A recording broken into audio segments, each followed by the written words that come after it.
C'est aussi, on a commandité des images géographiques liées à l'appui.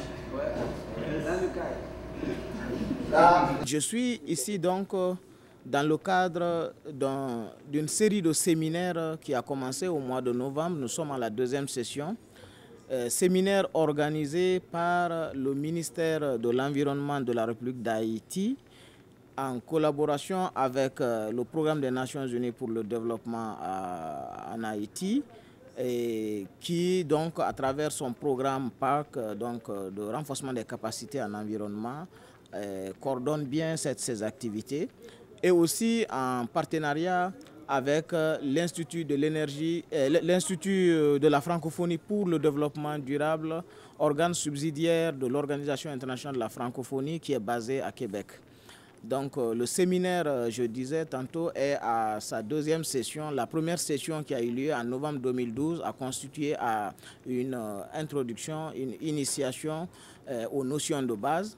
Et cette deuxième session porte sur la maîtrise des méthodes et outils d'évaluation d'impact, la réalisation effective d'une étude d'impact sur l'environnement, et nous l'appliquons aux projets énergétiques, donc sur les infrastructures linéaires, notamment les lignes de transport d'énergie. Nous l'appliquons aussi aux projets miniers, c'est-à-dire des carrières, ainsi de suite, qui se multiplient de plus en plus en Haïti.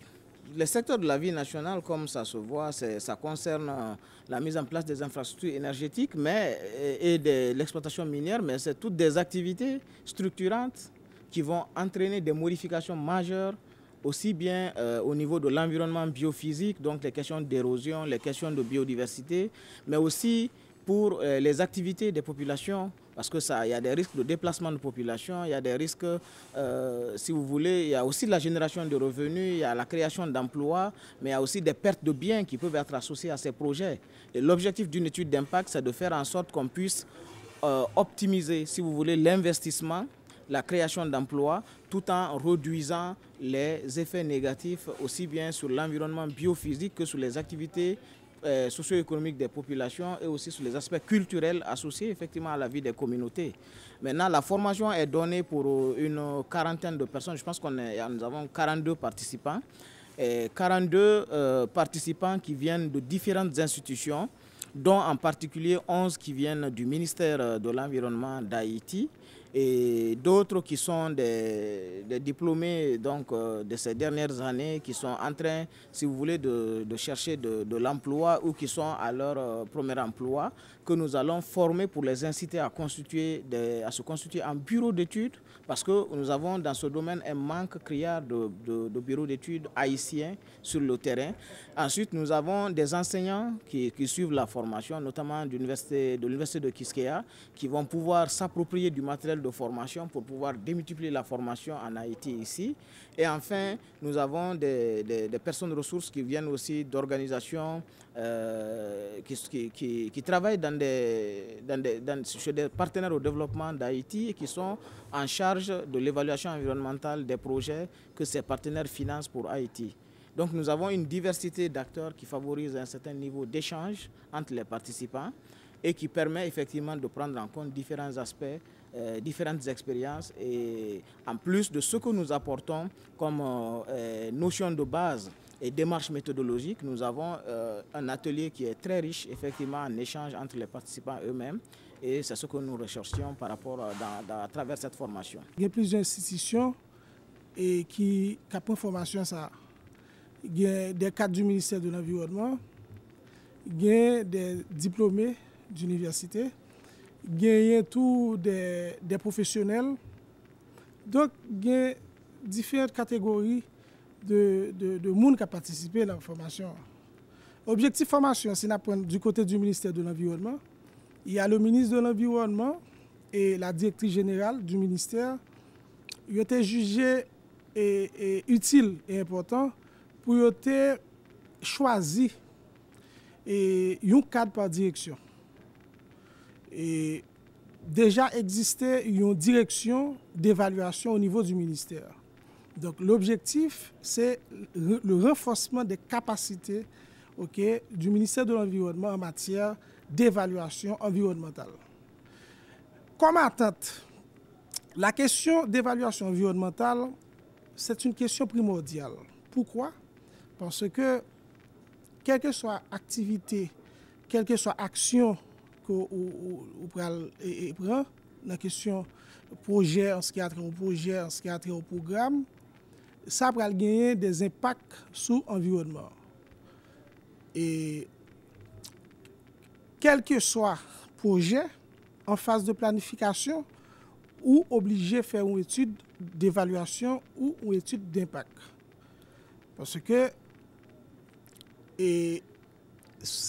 en faisant une étude d'évaluation, ça va permettre d'identifier des dégâts que projet ou action ou activité pour causer à l'environnement, de façon à ce que pour nous prendre des mesures d'atténuation. OK? Donc, la question d'évaluation environnementale, c'est une question qui est très importante parce que ça a assuré, ça a été capable de le développement durable. Donc, il y a une sorte de lacune dans le niveau ministère? Bon, nous ne pouvons pas dire qu'il y a un déficit, mais cependant, pas de marché en termes d'impact d'études environnementales en Haïti. Et c'est sauf des institutions comme la Banque mondiale et l'Union européenne, qui a fait de gros projets, ils ont demandé une étude d'impact, une évaluation environnementale, une analyse environnementale. Je pense qu'au niveau du ministère de l'Environnement, nous avons un décret cadre, okay, et nous adressons question ça, nos objections environnementales, évaluation environnementale. Donc, je pense que le déficit qui gagne, c'est au niveau du marché, pas un marché évaluation d'impact ou évaluation environnementale.